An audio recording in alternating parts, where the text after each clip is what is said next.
Hello guys, welcome back to my channel. तो हम लोग इनकम टैक्स में देखे थे अपना deduction 80C to 80U deduction पढ़ रहे थे। तो जिसमें कि हमने 3 डिडक्शन कर लिया था। हमने डिडक्शन अंडर सेक्शन 80C कर लिया था। सेक्शन 80C के अंदर हमको क्या क्या डिडक्शन मिलते हैं ये। उसके बाद सेक्शन 80C के बाद हमने सेक्शन 80C, उसके बाद 80CCC कर लिया था। इसमें देखा था हमको 80CCC के अंदर कौन कौन से डिडक्शन कहाँ पे मिलते हैं। 80CCD कर लिया था, इसमें हमने 2 पार्ट किया था। इसमें हमारे 3 पार्ट थे, section 80CCD part 1, part 2, part 1B। तो ये तीनों हमने देख लिया था। अब इसके बाद हमारा आता है सेक्शन 80CCD करने के बाद सेक्शन 80CCE। तो आज हम देखेंगे अपना सेक्शन 80CCE क्या होता है और उसके आगे भी देखेंगे। तो सबसे पहले हम सेक्शन 80CCE देखते हैं। ये deduction under 80C to 80U के अंदर आता है। तो if a person is liable to take deduction of section 80C, 80CCC, 80CCD part 1 in same financial year, then in this situation a new deduction is allowed by income tax department which is called in section 80CCE। Mainly ये section 80CCE में क्या बताया जाता है, जैसे मान लीजिए कोई पर्सन है, कोई आदमी है जो कि सेक्शन 80C के अंदर डिडक्शन ले रहा है, सेक्शन 80CCC के अंदर डिडक्शन ले रहा है और सेक्शन 80CCD पार्ट 1 के अंदर डिडक्शन। ये तीनों सेक्शंस में डिडक्शन कब ले रहा है? एक ही फाइनेंशियल ईयर में, सेम फाइनेंशियल ईयर में। जब तीनों में क्या कर रहा है, सेक्शन 80C, 80CCC, 80CCD तीनों में एक सेम फाइनेंशियल ईयर में डिडक्शन ले रहा है, तो उसके लिए एक नया सेक्शन बना दिया गया। नया सेक्शन कौन सा बना दिया गया है? Section 80CCE। मतलब ये किस पर्सन के लिए बनाया गया है? ये भी एक it is allowed to an individual, एक इंडिविजुअल के लिए बनाया गया है। इंडिविजुअल के लिए क्यों बनाया गया? क्योंकि ऐसा इंडिविजुअल जो कि सेक्शन 80C के अंदर भी लायबल है डिडक्शन लेने के लिए, 80CCC के अंदर भी लायबल है, 80CCD पार्ट 1 के अंदर भी लायबल है डिडक्शन लेने के लिए। कब? In same financial year. तो इस सिचुएशन में ये सेक्शन बनाया गया है, सेक्शन 80CCE। तो इसमें बताया क्या गया है? इसमें बताया गया है कि अगर कोई पर्सन इन तीनों सेक्शन के अंदर डिडक्शन लेता है सेम फाइनेंशियल ईयर में, तो उसको जो मैक्सिमम डिडक्शन लिमिट मिलेगी, उसको मैक्सिमम डिडक्शन कितने का मिलेगा? 1.5 लाख का मिलेगा। क्यों? क्योंकि नहीं तो 80C में क्या है, इसमें भी 1.5 लाख का डिडक्शन है। 80CCC में क्या है, इसमें भी 1.5 लाख का डिडक्शन है। 80CCD पार्ट 1 में कैसा डिडक्शन है? 80CCD पार्ट 1 में हमने आपको जो पढ़ाया था, जिसमें बताया था कि इसमें 2 केसेस थे, एक salaried person, non salaried person. 10% of salary employ contribution, 20% of GTI employ contribution हुई 44। तो 1.5 लाख उसका, 1.5 लाख उसका, 3 लाख। और इसमें से जो डिडक्शन मिल जाता है, जिसके लिए उसको बहुत ज्यादा डिडक्शन मिल जाता है। इसीलिए क्या हुआ, एक नया सेक्शन बनाया गया इनकम टैक्स एक्ट में 80CCE, जिसमें कि क्या होता है कि जब कोई ऐसा पर्सन जो कि section 80C, 80CCC, 80CCD part 1 के लिए सेम फाइनेंशियल ईयर में डिडक्शन लेने के लिए लायबल होता है, तो उसको फिर सेक्शन 80CCE में आ जाता है। जब 80CCE में आ जाता है तो उसको क्या होता है, उसको मैक्सिमम लिमिट का डिडक्शन जो मिलता है वो 1.5 लाख का मिलता है। Maximum limit of deduction under section 80CCE is ₹1,50,000। मतलब फिर से देखते हैं, समझते हैं इस बात को कि कहना क्या चाहता है 80CCE। तो 80CCE कहना ये चाहता है कि मान लीजिए कोई पर्सन है जो कि इन्वेस्टमेंट किया और डिडक्शन वो सेक्शन 80C में भी उसको मिल रहा है, उसके लिए भी लायबल है। 80CCC में भी वो डिडक्शन लेने के लिए लायबल है और 80CCD पार्ट 1 में भी डिडक्शन लेने के लिए लायबल है। तो मतलब ऐसे पर्सन जो इन तीनों सेक्शन, सिर्फ 80CCD पार्ट 1 में, ना कि पार्ट 2 और 1B में, इसमें नहीं, सिर्फ पार्ट 1 में। तो ऐसा पर्सन जो कि इन तीनों सेक्शन में डिडक्शन लेने के लिए लायबल है, उसके लिए एक नया सेक्शन, नया रूल बना दिया गया है इनकम टैक्स एक्ट में, जिसको अंडर सेक्शन 80CCE बताया गया है। अंडर सेक्शन 80CCE उसके लिए क्या बताया गया, तो उस पर्सन को जो मैक्सिमम डिडक्शन लिमिट मिलेगी वो कितने तक की मिलेगी? 1.5 लाख तक की मिलेगी। तो इस पे हम एक एग्जाम्पल के साथ इसको और क्लैरिफाई करते हैं। सेक्शन 80C में उसको डिडक्शन कितना मिल रहा है? 1 लाख का। 80CCC में डिडक्शन कितना मिल रहा है? 90,000 का। 80CCD पार्ट 1 में डिडक्शन कितना मिल रहा है? 70,000 का। तो एग्रीगेट डिडक्शन उसको कितना मिल रहा है? 2,60,000 का।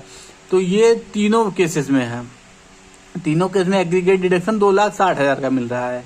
मिलना चाहिए इतना, क्योंकि 80C में 1.5 लाख तक का मिलता है, इसमें 1.5 लाख तक का मिलता है। इसमें सैलरीड, नॉन सैलरीड पे डिपेंड करता है। तो मान लीजिए तीनों केसेस मिला के टोटल डिडक्शन 2,60,000 हो रहा है। लेकिन अब जब तीनों के लिए वो लायबल है, तो यहाँ पे कौन सा केस अप्लीकेबल होगा? 80CCE। तो 80CCE के अंदर क्या बताया गया है कि जो पर्सन इस तीनों के लिए लायबल होगा aggregate value of 3 deduction is eighty C C के अंदर लाइबल होगा, जो मैक्सिमम इसकी लिमिट है 1.5 लाख की है। तो 2,60,000 में से उसको कितने का डिडक्शन मिलेगा? उसको सिर्फ और सिर्फ 1.5 लाख तक का डिडक्शन मिलेगा, उससे ज्यादा 1 रुपए का भी डिडक्शन नहीं मिलेगा। और उसके बाद फिर हमारा अगला सेक्शन आता है section 80CCH। It is applicable from 2023-24। ये जो सेक्शन 80CCH है ये हमारा 2023-24 से एप्लीकेबल होना शुरू हुआ, इसके पहले ये नहीं था। It is only allowed for an individual, ये सिर्फ और सिर्फ एक इंडिविजुअल के लिए एप्लीकेबल है, अलाउड है। It is permitted for the investment in Agniveer corpus fund. Agniveer corpus fund, ये अग्निवीर स्कीम अभी हमारी 2022 में आई थी, तो आप देखे होंगे। तो ये इन्वेस्टमेंट किसके लिए बनाया गया? उन्हीं के लिए बनाया गया, अग्निवीर कॉर्पस फंड के लिए। इसमें क्या होता है कि जो हमारा 100% of investment in Agniveer corpus fund is allowed as deduction under section 80CCH। ये सेक्शन 80CCH क्या बताता है कि जो हम अग्निवीर कॉर्पस फंड में जितना भी हम इन्वेस्टमेंट करेंगे वो 100% डिडक्शन होगा, उस पर फुल्ली डिडक्शन होगा, उस पर कोई टैक्स या कुछ लगेगा नहीं, वो 100% डिडक्शन होगा।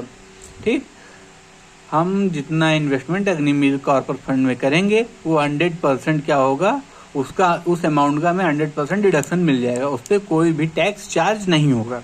80CCH में ये है। 80D में, अब इसके बाद हमारा 80C वाला कॉन्सेप्ट खत्म हो जाता है, अब हम 80D में आते हैं।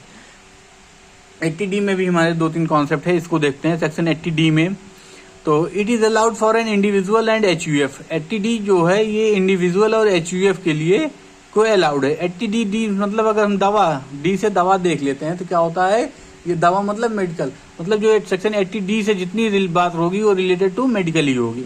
तो it is allowed to an individual and HUF। जो सेक्शन 80D के अंदर डिडक्शन किसको मिलेगा? इंडिविजुअल को और HUF को। It is permitted for the payment of medical insurance premium और health insurance premium for the medical treatment. 80D में क्या बताता है? 80D बताता है कि हम जो हेल्थ इंश्योरेंस प्रीमियम लेते हैं उसका हम जो पेमेंट करते हैं वो क्या होगा, वो उसके अंदर हमको जो डिडक्शन मिलेगा 2 बेसिस पे मिलेगा। लाइफ इंश्योरेंस, अरे ये लाइफ इंश्योरेंस में हम जो हेल्थ इंश्योरेंस पॉलिसी लेते हैं, हेल्थ इंश्योरेंस पॉलिसी में जो हमको डिडक्शन मिलेगा वो 2 केसेस पे मिलेगा। कैसे? Maximum limit of deduction under section 80D, अगर वो पर्सन जो हेल्थ इंश्योरेंस पॉलिसी ले रहा है वो बिलो 60 है तो उसको जो डिडक्शन मिलेगा वो 25,000 तक का मिलेगा। और जो पर्सन, अगर वो पर्सन ऑन और आफ्टर 60 ईयर्स, मतलब या तो वो 60 साल का है या 60 से ज्यादा है, तो उसको डिडक्शन कितना मिलेगा? उसको डिडक्शन 50,000 का मिलेगा। तो 80D में क्या है? 80D में है कि it is allowed to individual and HUF payment for medical insurance और health insurance premium for medical treatment. Medical treatment के लिए जो हम हेल्थ इंश्योरेंस प्रीमियम लेते हैं उस पर हमको कितने का डिडक्शन मिलेगा, ये सेक्शन वो बताता है। तो डिडक्शन कितने का मिलेगा हम देखें उसमें कि 2 कैटेगरी आती है, एक बिलो 60, एक 60 और अबव। तो बिलो 60 इसमें 25,000 तक का डिडक्शन मिलेगा और 60 और अबव 50,000 तक का डिडक्शन मिलेगा। उसके बाद अगला सेक्शन आता है हमारा section 80DD। It is allowed to an individual and HUF। ये किसको किसको इसमें डिडक्शन मिलेगा? इसमें हमको डिडक्शन मिलेगा इंडिविजुअल के लिए और HUF के लिए, Hindu undivided family. It is permitted for the payment of medical expenditure और medical treatment of dependent of disabled person. इसमें किसको वो डिडक्शन मिलेगा? इसमें जैसे कोई पर्सन डिसेबल्ड पर्सन है, उसका जो डिपेंडेंट है, डिसेबल्ड पर्सन का जो डिपेंडेंट है उसके मेडिकल एक्सपेंडिचर पे जो खर्चा आएगा उस पे हमको डिडक्शन मिलेगा। अब डिसेबल्ड पर्सन को, यहाँ पे डिसेबल्ड पर्सन को के नहीं, डिसेबल्ड पर्सन को मेडिकल एक्सपेंडिचर पे नहीं मिलेगा। डिसेबल्ड पर्सन के जो डिपेंडेंट है उसके मेडिकल एक्सपेंडिचर पे जो हमको डिडक्शन मिलेगा वो सेक्शन 80DD में बताया गया है, डिपेंडेंट ऑफ डिविडेंड पर्सन। तो डिडक्शन लिमिट क्या है 80DD में? अगर उसको नॉर्मल केस है, मतलब कोई नॉर्मल बीमारी है, जैसे नॉर्मल केस में आता तो उसको 75,000 तक का डिडक्शन मिलेगा। अगर वो सीरियस केस है, उसको जो मेडिकल एक्सपेंडिचर चाहिए वो सीरियस केस में मेडिकल है उसका, तो उसको कितने तक का डिडक्शन मिलेगा? 1,25,000 तक का डिडक्शन मिलेगा। ये 80DD में क्या बताया गया? Dependent of disabled person. Dependent of disabled person के मेडिकल एक्सपेंडिचर पे हमें जो डिडक्शन मिलेगा उसको 80DD में बताया गया। कितना डिडक्शन मिलेगा? नॉर्मल केस है 75,000, सीरियस केस है तो 1,25,000। अब इसी के बाद हम सीधे 80U देख लेते हैं। 80U में क्योंकि क्या है, ये दोनों केसेस सिमिलर हैं, इसमें क्या होता है जल्दी लोग डिफरेंस नहीं कर पाते, तभी हम बताते हैं डिफरेंस क्या है इसमें। It is allowed to an individual, एक इंडिविजुअल को मिलता है। It is permitted for the payment of medical treatment of disabled person himself, ये डिसेबल्ड पर्सन हिमसेल्फ के लिए मेडिकल ट्रीटमेंट के लिए मिलता है। इसमें भी डिडक्शन लिमिट कितनी है, सेम ही है। नॉर्मल केस अगर है 75,000, सीरियस केस है तो 1,25,000। अब देखिए 80C, 80CC, 80DU और DD, 80DD और 80U में डिफरेंस क्या है।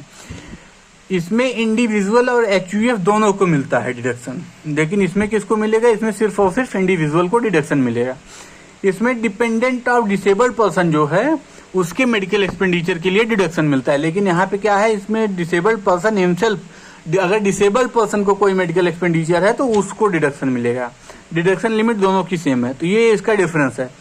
80U में क्या है कि 80U में डिसेबल्ड पर्सन को ही अगर कोई मेडिकल एक्सपेंडिचर है उसका तो उसको ही डिविडेंड मिलेगा, लेकिन 80DD में क्या है कि डिपेंडेंट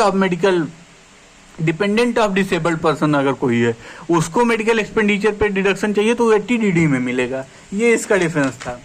इसके बाद हमारा आता है 80DDB, सेक्शन 80DDB। तो it is allowed to an individual and HUF, ये इंडिविजुअल को और HUF को मिलेगा। It is permitted for the payment of medical expense in case of specific elements, ये मेडिकल एक्सपेंस पे मिलेगा, लेकिन हर मेडिकल एक्सपेंस पे नहीं, कुछ स्पेसिफिक एलिमेंट्स है मेडिकल एक्सपेंस के, उस मेडिकल एक्सपेंस पे ये 80DDB के अंदर हमको क्या मिलेगा, डिडक्शन मिलेगा। ये किसको मिलेगा, इंडिविजुअल को और हिंदू अनडिवाइडेड फैमिली को। तो ये स्पेसिफिक एलिमेंट्स है क्या, जैसे मान लीजिए कोई पर्सन है उसको कैंसर हो गया है, HIV एड्स हो गया है, डेंगू हो गया है, कोविड-19 हो गया है, प्लेग हो गया है, मतलब ऐसे कोई पर्सन जिसको ये सब बीमारी हो जाए, स्पेसिफिक एलिमेंट की बीमारियां हो जाएं, तो उनको डिडक्शन किसमें मिलेगा, अंडर सेक्शन 80DDB।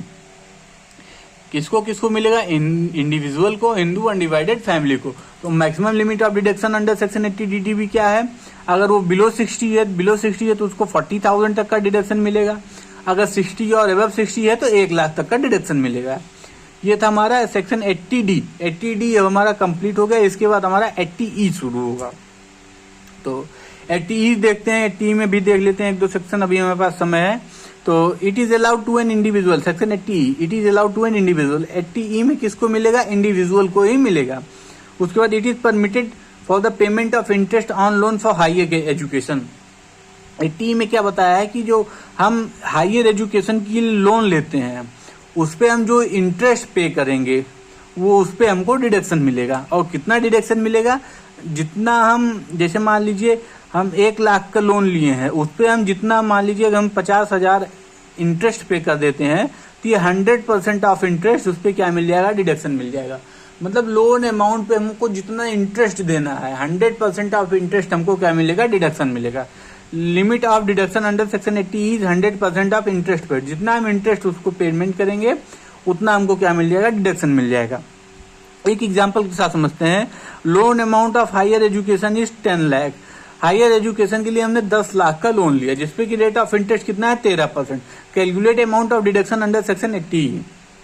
अब 80E के अंदर हम इस पे डिडक्शन कैलकुलेट करेंगे। तो इंटरेस्ट पेड कितना है, 1 लाख का हमको 13% इंटरेस्ट देना है, तो 1 लाख का 13% 1,30,000। तो ये जो 1,30,000 हमारा इंटरेस्ट अमाउंट आया है ये 100% डिडक्ट हो जाएगा, ये 100% डिडक्शन में आ जाएगा। Fully amount allowed for deduction, 1,30,000 हमारा क्या हो जाएगा, डिडक्शन हो जाएगा। इसके बाद फिर हमारा अगला केस आता है 80EE। 80EE में क्या है, it is allowed to an individual, एक इंडिविजुअल को मिलेगा। It is permitted for the payment on interest of loan for house property. House property के लिए हम जो लोन लिए हैं उस पर हमको जो इंटरेस्ट देना है वो इसमें आएगा। इसमें और 1-2 चीजें होती है, देखते हैं कि loan must B sanction in financial year 2016-17। ये जो लोन होना चाहिए कब का होना चाहिए, 2016-17 का होना चाहिए। और जो हाउस प्रॉपर्टी की वैल्यू होनी चाहिए नॉट मोर देन 50 लाख होनी चाहिए। The value of house property should not be more than 50 lakh. और उसके बाद जो हमारा लोन अमाउंट होना चाहिए वो 35 लाख से ज्यादा का नहीं होना चाहिए। Amount of loan should not be more than 35 lakh.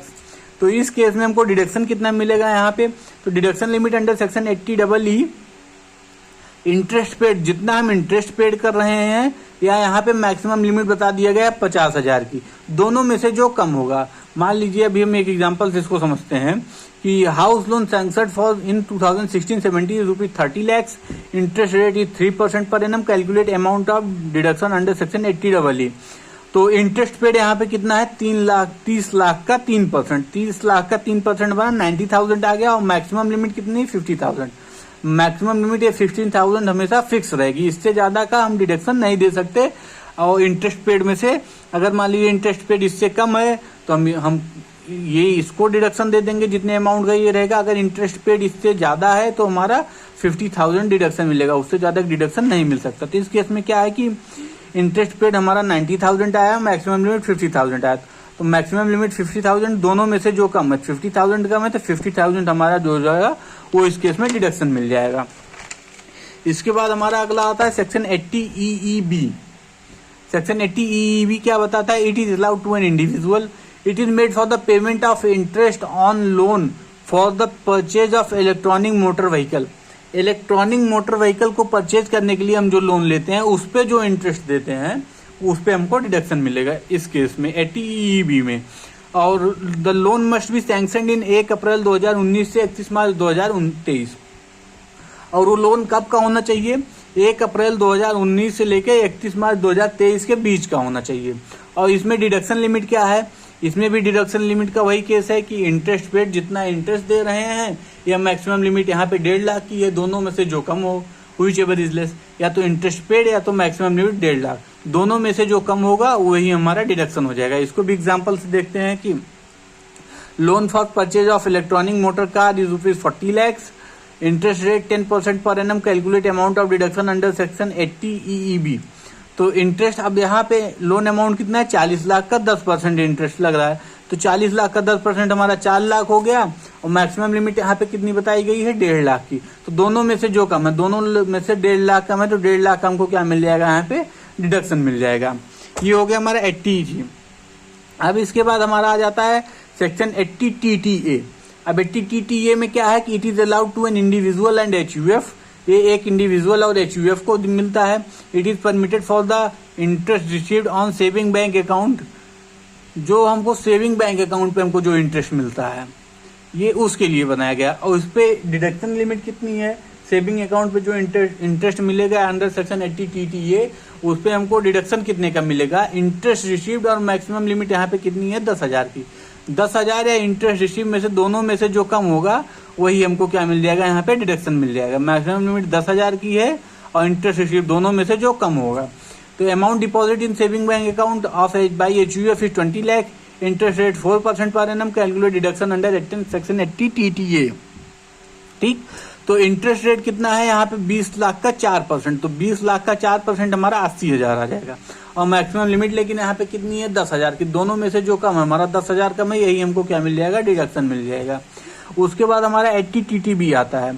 It is allowed to an individual and senior citizen, it is permitted for the interest received by the senior citizen on bank account, saving हो या FD हो। जैसे कि यहाँ पे क्या बताया गया है, ये इंडिविजुअल सीनियर सिटीजन के लिए एप्लीकेबल होगा 80TTB। और इसमें इंटरेस्ट रिसीव्ड बाय जो सीनियर सिटीजन को जो उनके सेविंग अकाउंट या FD अकाउंट या अदर फाइनेंशियल कंसर्न्स पे जो इंटरेस्ट मिल रहा है ये उसके लिए बताया गया है। डिडक्शन लिमिट यहाँ पे कितनी है? इंटरेस्ट रिसीव्ड, और यहाँ पे मैक्सिमम लिमिट कितने की है? 50,000 की। यानी इंटरेस्ट रिसीव्ड या 50,000 दोनों में से जिसकी वैल्यू कम होगी वही हमको यहाँ पे क्या मिलेगा? डिडक्शन मिलेगा। और ये किसको मिलेगा? इंडिविजुअल सीनियर सिटीजन को। इसको भी एक एग्जांपल के साथ अगर हम समझते हैं तो देखते हैं, इसमें एक एग्जांपल है हमारा, mister M Prasad receive interest from his FD account यानी फिक्स्ड डिपॉजिट अकाउंट ₹40,000। एज इनकी कितनी है? 69 ईयर। मतलब कौन है ये? सीनियर सिटीजन है। सीनियर में हमारा हम सीनियर दो तरीके के पढ़े थे, एक 60 एबव, 60 या 60 से अबव लेकिन 80 से कम, वो सीनियर सिटीजन थे, और 80 से अबव सीनियर सिटीजन। लेकिन यहाँ पे हमारा क्या है कि सीनियर सिटीजन में हमारे दोनों आ जाएंगे, सीनियर और सुपर सीनियर दोनों आ जाएंगे। जो 80 अबव होंगे वो सुपर सीनियर है, और 60 to 80 हमारे सीनियर रहते हैं। इस केस में हमारे दोनों आ जाएंगे, सीनियर और सुपर सीनियर। तो इनका हमको डिडक्शन कैलकुलेट करना है अंडर सेक्शन 80TTB। तो इंटरेस्ट रिसीव्ड और मैक्सिमम लिमिट, तो यहाँ पे इंटरेस्ट कितना मिला है, 40,000 का इंटरेस्ट है, 50,000 मैक्सिमम लिमिट है। दोनों में से जो कम है 40,000, यही इनको क्या मिल जाएगा, यही यहाँ पे डिडक्शन मिल जाएगा। ये था हमारा आज का। अब कल फिर हम अपने अगले सेक्शन से नया शुरू करेंगे, सेक्शन 80 QQB। अभी हमारा डिडक्शन ही चल रहा है, डिडक्शन काफी लंबा टॉपिक है पहले यूनिट का, तो इसको थोड़ा समय लगेगा। तो आज हमने कौन कौन सा सेक्शन अपना कवर किया, आज हमने कवर किया सेक्शन CCE, उसके बाद फिर हमारा हुआ सेक्शन CCH 80 CCH, उसके बाद सेक्शन 80D, उसके बाद 80DD 80U, उसके बाद फिर 80DDB 80E 80EE, और 80EE के बाद फिर हमने कवर किया 80EEB, उसके बाद 80TTA 80TTB। आज हमने इतने सेक्शन कवर कर लिए और कल हम देखेंगे अपना सेक्शन 80 QQB। इसको रिवाइज कर लीजिएगा। तब तक के लिए हमारे चैनल के साथ बने रहिए। जय हिंद, जय भारत।